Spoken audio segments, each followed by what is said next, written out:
কোনদিন কাবাগরের সামনে গেলে বা কোন আত্মীয় স্বজন গেলে বলবেন, কাবাগর দেখার সাথে সাথে প্রথম যখন কালো অংশটা চোখে পড়বে, যখন আপনি মসজিদে হেরমের গেট দিয়ে ঢুকবেন, যখন ওই Fahad gate, King Fahad gate আছে, যখন ঢুকবেন, অনেক দূর থেকে কালো কালো কাবাগরের একটু একটু দৃশ্য ভেসে উঠবে চোখের সামনে। তখন দোয়াটা করবেন, কি দোয়া করবেন কয়টা? যখন কয়টা? একটা দোয়াই কবুল হবে দেখার সাথে সাথে। কাবা ঘর দেখার সাথে সাথে প্রথম যে দোয়াটা করবেন ওটা কবুল করবেন কে? এখন শিখে নেন, অনেক মানুষ জানেন না হিকমত।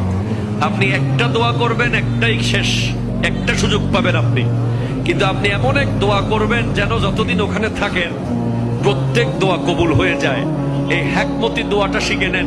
আপনি বলবেন, আল্লাহ আমি 10, 12, 15 যতদিন এখানে থাকবো, যতগুলো দোয়া করব সব কবুল করে নিয়েন।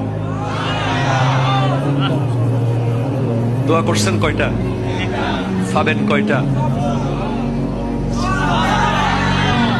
কাবা, কাবে কি রৌনক, কাবে কা মঞ্জর, আল্লাহু আকবার, আল্লাহু আকবার।